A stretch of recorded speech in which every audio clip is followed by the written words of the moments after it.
Howdy folks, and welcome back to World of Warships with the mighty Jingles. Patch 0.7.5 is live today, although at the time of recording this video I haven't seen it yet because I'm on the EU server and only the North American and Russian servers currently have the patch deployed, although by the time everybody on the EU server sees this video, if they even bother because they're busy downloading the patch, they're already going to be well on their way to playing through the brand new American cruiser arc. No American cruisers in today's video, however. Today's video consists of two replays. Well, I say there are no American cruisers in today's video. You might see a couple getting sunk, but nobody's playing them in today's video. Aside from the people playing the ones getting sunk, that I really didn't think that one through properly, did I? Anyway, this is Blackfire. He's in the Minakaze, Tier 5 Japanese destroyer. Oh, some awful camera clipping going on there. And he's in a Tier 7 game. Not really that much of an issue with World of Warships, the two-tier matchmaking spread. Certainly not the same issue that you can and do get in World of Tanks. Torpedoes are the great equaliser, and high explosive hurts everybody.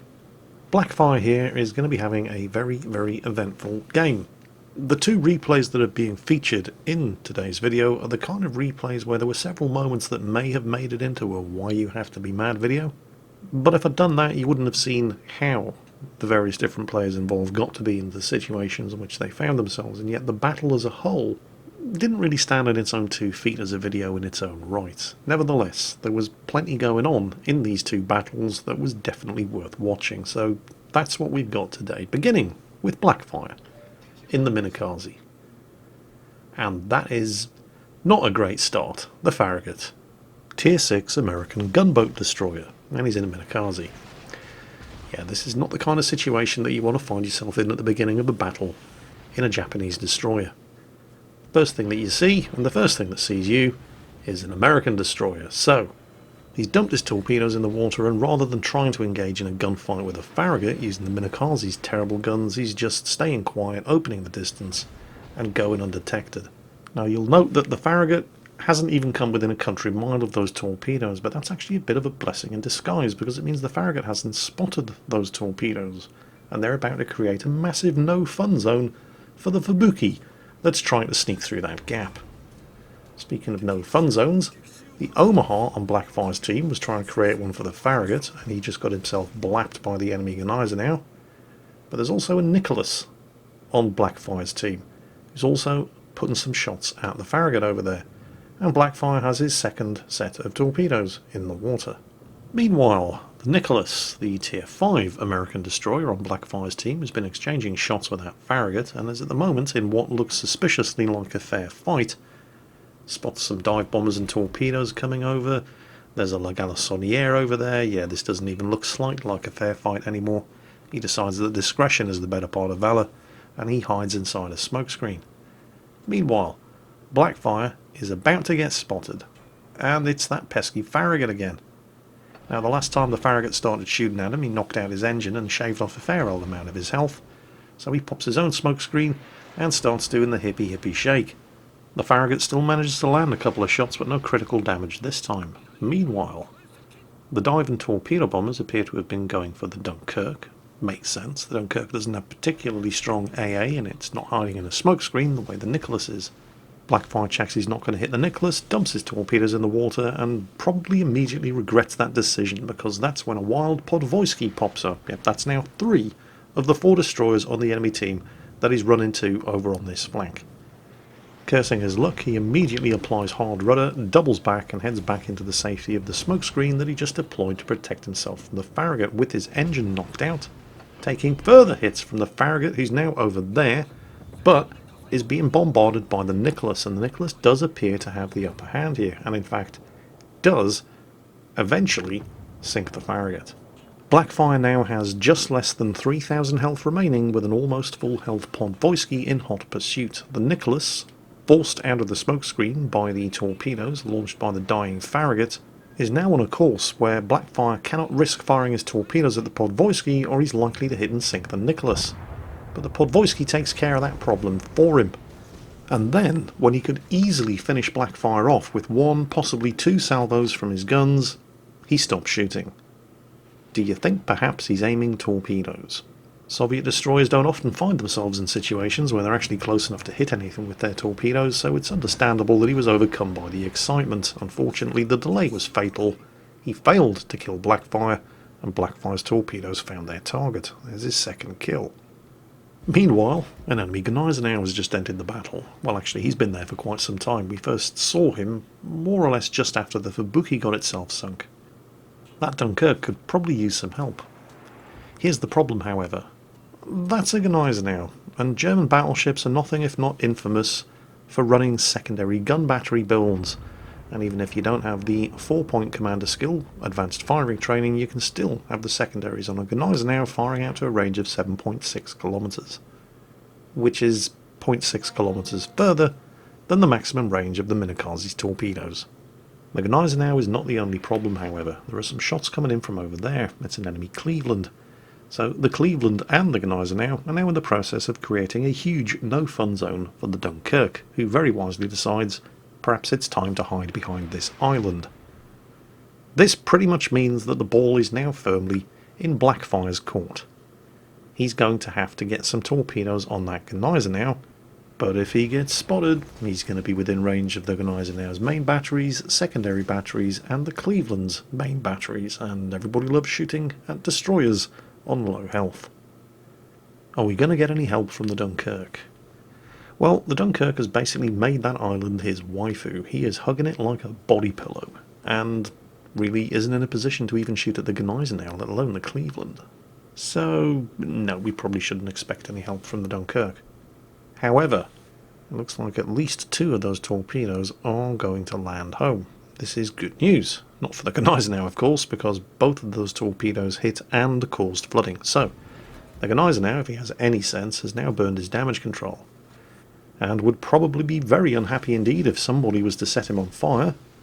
No, the Dunkirk's now reversing. He really doesn't want to get shot at by that Gneisenau, does he?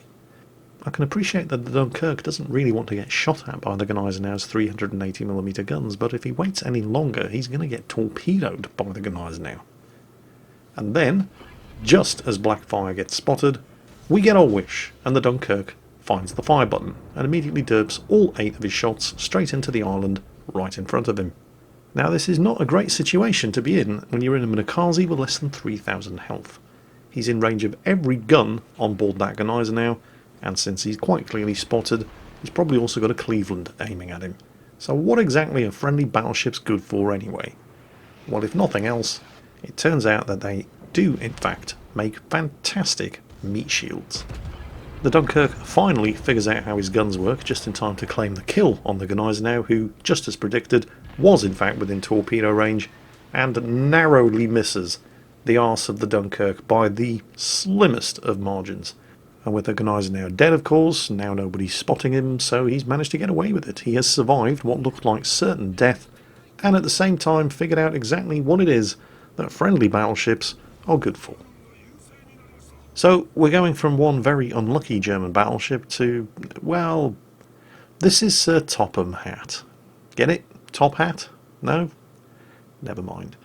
I'm not going to say that he was unlucky because that would be doing him a disservice. Luck has absolutely nothing to do with what you're about to see in this battle with Sir Topham Hatt in the German Tier 10 battleship, the Grosse Kurfürst. The Chinese have a very unusual curse. They've been known to say, "May you live in interesting times." Now you might be thinking that doesn't seem like much of a curse. I can think of way better ones than that. May the fleas of 1,000 camels infest your armpits. May all your teeth rot and fall out except for one so it can give you toothache. But if you think about it, "May you live in interesting times" is actually quite a subtle curse. It doesn't even sound like a curse until you start to think about it. Let me give you an example. As many of you are probably aware, I'm a Royal Navy veteran, and I actually served in the Royal Navy during the First Gulf War. Now, if you were in the Navy in the First Gulf War, it was a fairly dull, boring, and uninteresting war. In the events leading up to the war, the actual war itself, and the wind down from the war afterwards, it was pretty much 6 months of dull, boring routine, with around about 10 minutes of pure unmitigated terror thrown in when things got very, very interesting indeed. Generally speaking, you really don't want to be involved in any interesting wars if you can possibly help it, so suddenly you start to see, may you live in interesting times is actually quite a nasty curse. What's that got to do with today's video, Jingles? Ah, good question. Glad you asked. I'm pleased to see at least some of you are still awake. The thing about this particular Gross Occur First battle, at least from Sir Topham Hatt's perspective, is that it was definitely not an interesting time.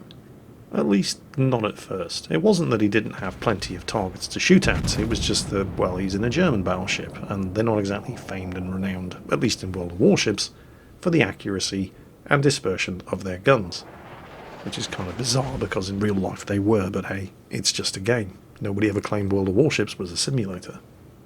So, for the first half of this battle at least, Sir Topham kind of sailed around taking pot shots at enemy ships, not really able to push because there wasn't enough support or the opposition was too strong wherever he was. And while he did score some decent hits, this was not looking like the kind of game that you were ever going to upload to a replay service or that you were ever going to include in an email to your favourite YouTuber of choice. Sir Topham spent the first part of this match attempting to establish map control over the centre and, well, not being particularly successful. Everybody else on his team in the centre of the map either got sunk or forced away. He's now coming under fire by a Fletcher, a Montana, a Charles Martel and a Monarch. There's a Bismarck coming around into the channel through that gap between the islands over there. He's desperately trying to get out of line of sight and line of fire, but he's probably going to have to deal with the Bismarck first. He's getting chunked by the Montana. He's on fire in two separate locations. He's holding off his damage control to see if this Bismarck's going to be firing high explosive at him. He isn't, it's armor piercing. That could be very bad news. Yep, he just got chunked by the Bismarck as well, and did a very disappointing amount of damage to the Bismarck in return. Now he's getting shot at by an Akazuki. He's managed to get the island over there to the right, more or less between himself, the Montana, the Charles Martel and the Fletcher. The Bismarck can no longer shoot at him, but, well, he took a bit of a risk there. While under fire from an Akazuki, he uses damage control, but well, he did have two fires burning, and now it looks like the Akazuki can no longer fire at him, so it's all good. Ah, no, there's the Fletcher again. He just cannot catch a break. A quarter of this game has elapsed. 3 ships on his team are dead, and he's only managed to do 22,000 damage. Kind of frustrating, I'm sure you'll agree. He pops his hydroacoustic search because there may be Fletcher torpedoes coming through the channel up ahead, but yeah, nobody's pushing down the centre of the map, not anymore. Perhaps, however, he could do some good over there with the Alsace over on the eastern flank. And this is where things start to get very interesting indeed for Sir Topham Hatt. Although first, and before Sir Topham is going to be in much of a position to do anything about it, they're going to get very interesting for that Alsace over there. Remember, there's the Bismarck, and there were also at least 2 enemy destroyers heading in that direction as well. The Alsace, thinking he could exploit the eastern flank, has suddenly decided actually that's not a very good idea after all, and is now turned around and is in full retreat. Can Sir Topham finally make these guns count against the Bismarck? Well, it wasn't bad, I suppose, but he's going to have to do better than that. However, he does still have just under a minute left on his hydroacoustic search, which means that the Fletcher is inside his sonar range, and also the range of his secondary gun batteries. He doesn't want to be relying on his secondaries, however. It's going to take them a while to whittle the Fletcher's health down, so rather than continue to concentrate his fire on the Bismarck, he switches to the Fletcher instead, and chunks him for a good third of his health. There are the Fletcher torpedoes, and the secondaries finish the job. Close quarters expert award. The Bismarck is still shooting at the Alsace, but he's turning towards Sir Topham. And there's a Charles Martel, and wasn't there an Akazuki around there as well? Yep, there he is. Now, the Akazuki only has 1 torpedo launcher, but he could have the torpedo reload booster. Unfortunately for the Akazuki, with the course that the Bismarck's on, he cannot risk firing his torpedoes, otherwise there's a good chance he's going to sink the Bismarck. The Bismarck is quite clearly going for the ram here. He's shooting at the Alsace, who doesn't really appear to be returning fire, and he's going to try to finish Sir Topham off with a ram. By a remarkable coincidence, for the first time ever, Sir Topham has equipped a ramming flag on his grosser Kurfürst, and he survives the collision with the Bismarck. The Akazuki is finally in a position to launch his torpedoes without risking a team kill, but it's just a little bit too late, and there's yet another Close Quarters Expert Award. Meanwhile, the Charles Martel, who was firing armour-piercing at the bows of a Tier 10 German battleship, has just realised that this is not going to achieve the desired result and has switched to high explosive. So Topham has everything other than his spotter plane on cooldown. One fire, just one fire inflicted by the Charles Martel's 203mm high explosive shells will kill him.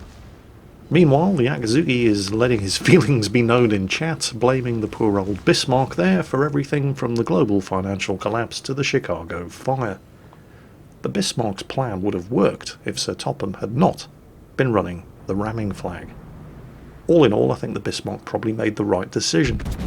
Not something you could accuse this Charles Martel of. He's not just sailing broadside on to a pair of battleships. He has a choice of two targets to shoot at, one with 3,000 health and damage control on cooldown, one with 35,000 health, and he's shooting at the one with 35,000 health. And so Sir Topham claims his 4th kill in as many minutes. And in fact, it's probably worth pointing out that he's the only member of his team with half of the match expired who's managed to sink anything. And very, very shortly they're going to be outnumbered 2-1, so it's probably not going to come as any great surprise that despite that performance, Sir Topham did in fact lose this match. However, there is still one moment of comedy coming up, and it's in the post-battle results screen. Do you remember our little friend in the Akazuki? The destroyer captain who was cursing the day he was ever put on the same team as that idiot in the Bismarck? Yeah. Here's the idiot in the Bismarck. And here is Horatio Nelson reborn in the Akazuki. Yeah. Well, I'm going to say no more and I'll just leave you to draw your own conclusions. And on that bombshell, that's it for today's World of Warships video. I hope you enjoyed it. I hope you're enjoying patch 0.7.5, and as always, take care, and I'll catch you next time.